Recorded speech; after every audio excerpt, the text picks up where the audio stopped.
కళ్ళు తిరిగే విషయాలు తెలుసుకుందామా మొబైల్ మసాలా వారి ఫిల్మ్ నగర్ కబుర్లలో. పదండి, ముందుగా మాట్లాడుకోవాల్సింది ఎవరి గురించి అంటే, ఎవడ్రా నువ్వు, ఇనుమును నేను, నన్ను కాల్చితే కత్తవుతాను. ఇది పుష్పలో ఏ బిడ్డ ఇది నా అడ్డ సాంగ్ లో లిరిక్స్. అవునా? అల్లు అర్జున్ గారు ఇప్పుడు నిజంగానే కత్తిలా రికార్డ్స్ ని బ్రేక్ చేసేస్తున్నారు. రీసెంట్ గా దేశంలోనే అత్యధిక రెమ్యునరేషన్ తీసుకునేటువంటి నటుడిగా నిలిచారు. ఆయన కథానాయకుడిగా సుకుమార్ గారి దర్శకత్వంలో రూపొందించబడుతున్నటువంటి action thriller Pushpa 2 the rule. Rashmika actress and అన్ని కార్యక్రమాలు కంప్లీట్ చేసుకుని December 5th కి మన ముందుకు రాబోతుంది. అండ్ ఈ క్రమంలో మ్యాగజైన్స్ అన్నమాట అండ్ చాలా మంది సినిమాకి సంబంధించి ఎన్నో ఇంట్రెస్టింగ్ విషయాల గురించి ప్రస్తావిస్తూ వస్తున్నారు. సో రీసెంట్ గా 2024లో అత్యధిక రెమ్యునరేషన్ తీసుకునేటువంటి టాప్ 10 హీరోల లిస్ట్ బయట పెట్టడం జరిగిందనమాట. ఇందులో అల్లు అర్జున్ గారు 300 కోట్లతో ఫస్ట్ ప్లేస్ లో ఉన్నారు. పుష్ప 2 కోసం ఆయన ఈ స్థాయిలో రెమ్యునరేషన్ తీసుకున్నట్టుగా తన కథనంలో రావడం జరిగిందనమాట. ఒక ప్రముఖ మ్యాగజైన్ ఎవరైతే గనక దీనికి సంబంధించినటువంటి ఆర్టికల్ ని పబ్లిష్ చేశారో వాళ్ళ కథనంలో రావడం జరిగింది. తమిళ కథానాయకుడు విజయ్ గారు రీసెంట్ గా వచ్చినటువంటి the greatest of all time and Leo సినిమాలతో పాటు రాబోయేటువంటి #విజయ్69 కోసం 275 కోట్లు చార్జ్ చేస్తున్నారట. ఇక థర్డ్ ప్లేస్ లో బాలీవుడ్ యాక్టర్ షారుఖ్ ఖాన్ గారు డంకీ మూవీ కోసం 150 నుంచి 250 కోట్ల పారితోషికం అందుకున్నారని, అలాగే రజనీకాంత్ గారు 150 నుంచి 270 కోట్లు, ఆమిర్ ఖాన్ గారు 100 నుండి 275 కోట్లు, ప్రభాస్ గారు 100 నుంచి 200 కోట్లు, అజిత్ 105 నుంచి 165 కోట్లు, సల్మాన్ ఖాన్ గారు 100 నుంచి 150 కోట్లు, కమల్ హాసన్ గారు 100 నుంచి 150 కోట్లు, అక్షయ్ కుమార్ గారు 60 నుంచి 145 కోట్లు నెక్స్ట్ ప్లేసెస్ లో టాప్ 10 లిస్ట్ లో ఉన్నట్టుగా ఫోర్బ్స్ ద్వారా తెలిసిందనమాట. ఇక పుష్ప 2లో వర్క్ చేసినటువంటి నటులు కూడా భారీ మొత్తంలో పారితోషకాన్ని అందుకుంటున్నారట. తెలుసా? రష్మిక అయితే 10 కోట్లు తీసుకోగా విలన్ గా చేసినటువంటి పాఫా 8 కోట్లు. అండ్ పుష్ప 1తో కంపేర్ చేస్తే సెకండ్ పార్ట్ లో ఫహద్ స్క్రీన్ ప్రెజెన్స్ కూడా చాలా ఎక్కువగా ఉంటుంది అని చెప్పి అంటున్నారు. అండ్ పుష్పరాజును ఢీకొనేటువంటి క్యారెక్టర్ లో భన్వర్ సింగ్ షెకావత్ క్యారెక్టర్ లో ఫహద్ అలరించబోతున్నారంట.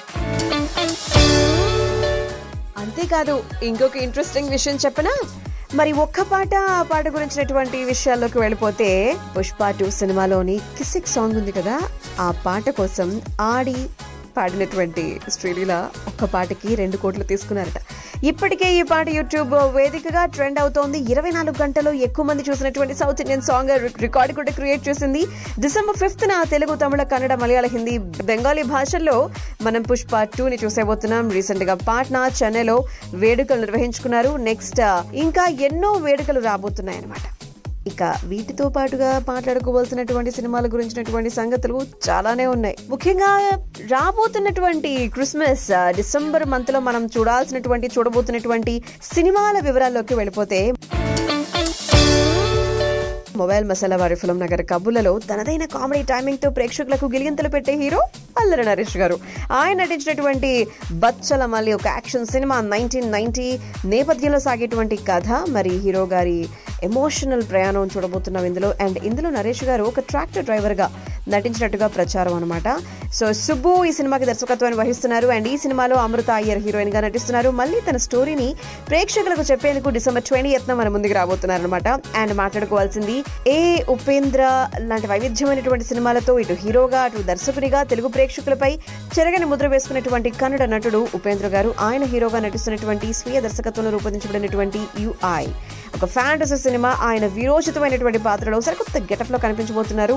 అండ్ రిష్మా హీరోయిన్ అని ఈ ప్రయోగాన్ని December 20th ఆవిష్కరించబోతున్నారు. అండ్ లాస్ట్ ఇయర్ రిలీజ్ అయ్యి విజయం అందుకునేటువంటి సినిమాల్లో ఒకటి విడుదల, గుర్తుందా? సో సూరి, విజయ్ సేతుపతి ప్రధాన పాత్రలో నటించినటువంటి ఈ తమిళ సినిమా తెలుగులో కూడా రిలీజ్ అయింది. దానికి సీక్వెల్ గా విడుదల పార్ట్ 2 December 20th మన ముందుకు రాబోతుంది. ఇది ఒక పీరియాడికల్ క్రైమ్ థ్రిల్లర్ అని చెప్పాలన్నమాట. విక్రమారన్ డైరెక్టర్. ఇక మనిషి భవిష్యత్తు అతని చేతిరేఖల్లో ఉంటుందా లేక చేతల్లో ఉంటుందా అనే క్వశ్చన్ కి మోహన కృష్ణ ఇంద్రగంటి గారు ఒక సినిమాని తీసుకొస్తున్నారనమాట మన ముందుకి. దాని పేరు సారంగపాణి జాతకం. తన నమ్మకాలు, తను ఇష్టపడినటువంటి అమ్మాయి ప్రేమ, వీటి మధ్య కొట్టుమిట్టాడేటువంటి ఒక యువకుడి కథతో రూపొందించబడినటువంటిది అనమాట. సో కామెడీకి పెద్దపీట వేశారు. ప్రియదర్శి గారు అండ్ రూప ఇద్దరు ప్రధాన పాత్రలో మనకి సారంగపాణి జాతకంలో కనిపించబోతున్నారనమాట. ఈ సినిమా కూడా వారి అదృష్టాన్ని పరీక్షించుకునేందుకు సారంగపాణి గారు December 20th మన ముందుకు రాబోతూ ఉన్నారు. అదేవిధంగా మహేష్ బాబు గారి వాయిస్ తో క్రిస్మస్ కు హాలీవుడ్ సినిమాలు కూడా ఇండియన్ బాక్స్ ఆఫీస్ ముందుకు వచ్చి ప్రేక్షకుల్ని కొత్త ప్రపంచంలోకి తీసుకెళ్లే ప్రయత్నం చేస్తూ ఉంటాయి కదా. మరి ఈసారి ముఫాసా ది లయన్ కింగ్ సందడి చేసేందుకు సిద్ధమైంది.